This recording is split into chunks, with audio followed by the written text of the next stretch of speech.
keep my wife's name out of your fucking mouth. All of a sudden that changes because he's not getting his wife's approval. Very Stockholm syndrome looking ish. Exactly. What did you think about it? Well, there's a lot that I'm basing my opinion on. So much more than that. I think we have to take a look at Jada in order to explain Will Smith's behavior and why he may have responded that way. And I really can't possibly give your audience all of that information right now. However, I will say that from what I have seen and interviews that I have watched, and I'm not diagnosing anybody, but Jada presents with very strong narcissistic traits. Okay, I see a lot of triangulation with her. I see a lot of cognitive empathy. I've heard a lot of stories where he does something very nice and she devalues that. Like her 40th birthday, had like a whole 3-day or 7-day extravaganza and she wouldn't even attend. You see the triangulation with Tupac in August.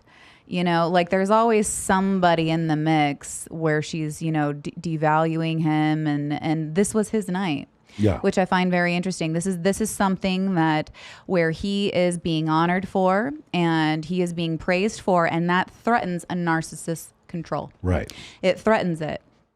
And so what does she have to do? And she doesn't know what she is. She has no idea, right?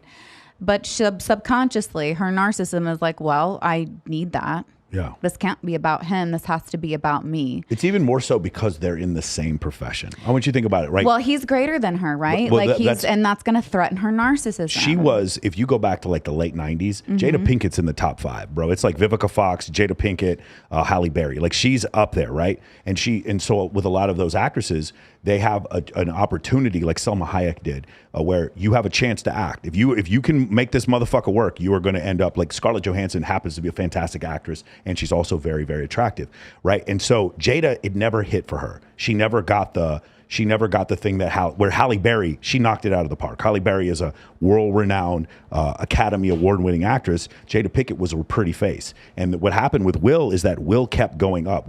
It's not just that Will got that respect. It's that Will got the respect that Jada always wanted. I think the fact that they're in not a similar profession, the exact same profession, I think has a part to do with this as well. Well, you're 100% correct. Absolutely. I will say this, it won't matter what profession they're in. That actually isn't relevant. But because they're in the same profession, it throws salt on the wound. Yeah. Okay. So if we go back to that night, again, he's being honored. It threatens her sense of control. So she's going to have to do something to regain that control. And she is doing this on a subconscious level because she does not know what she is. She doesn't know what's going on. And so what happens, he cracks a joke at her and then she gives the look of disapproval. There's probably a long history of this, a long pattern, and Will Smith knows exactly what that means, and if he doesn't correct it, if he doesn't stand up for her, he's going to suffer. Yeah. Right. And there's probably a huge history of that. So he knew subconsciously, again, he's not doing this consciously. He knew, he's like, well, shit, if I don't do something, I'm going to suffer. The devaluation phase for him is going to start. So he has to act. So he's like, my wife's name, mom. And then she sits back and she's just, stoic and victimized. And, and she didn't even like praise her husband or anything, you know what I mean? She's just like, yeah. Oh, I was willing to bet you she texted some other guy right after that happened, talking about how annoying she is with how annoyed she is with her husband. You know what else is really interesting after that? So, like, if I explaining his behavior and why he did that, I think it's more of a trauma response than anything, because I think he's a highly empathic individual, actually. I don't think that he's your average Joe. I think he's highly empathic. And even empathic people have moments where they're extremely reactive. Again, there's probably some PTSD, because when you have prolonged exposure to a narcissist, you're going to have some PTSD, okay? And people with PTSD can be really reactive and really responsive. And he's got to do this to protect himself, because my God, if he doesn't, he's got to go home to that, And you can even see afterwards, like there's a moment on the red carpet where she changed outfits, and I'm like, God damn. And again, to me, the way I interpret that is another way to draw attention to.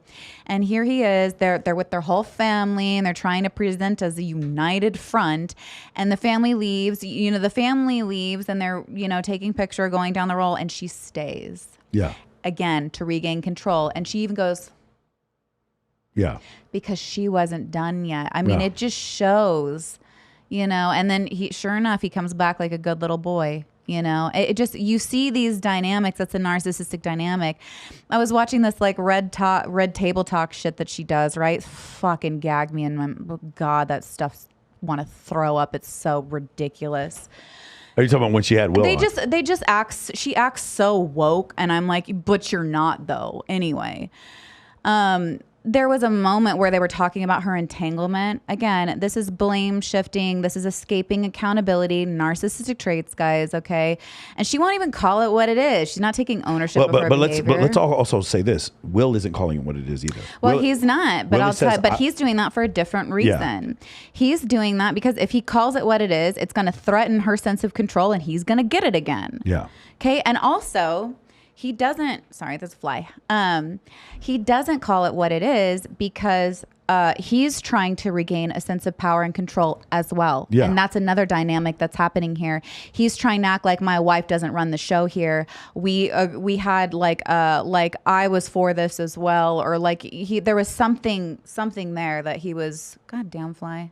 Sorry, yeah, it is a really weird dynamic with that whole situation. So first off, he's using comedy. If you guys back and watch the Red Table thing, he when he's being interviewed by his wife, he is using comedy to deflect, and he goes, "I was through with your ass," and like, no, you weren't. Yes, that's what I wanted to refer to. You weren't through with her. You're still with her today. You had kids with her, and you're like that. That was the part. Like I want to. Like in this case with the Johnny Depp situation, I don't know the function of this.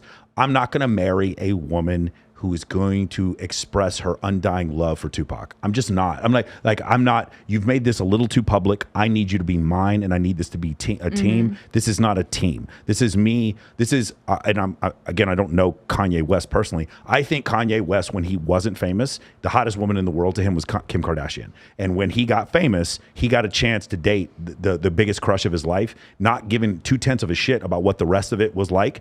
And then Kim Kardashian was like, how can I remain relevant? Well, I can remain relevant by dating one of the biggest producers in the world. I don't care that he has a mental disorder. It doesn't make any difference to me. So I'm just going to go ahead and date him. And I think Kim is like, well, how can I continue to remain relevant? Who is the person that would upset the world the most for me to date? Pete Davidson. So let me just date him because it doesn't make any fucking sense. And then we'll just see how much news I can churn up so that me in my 40s, I can maintain some level of relevancy. That's what I see. That's what I see in that situation.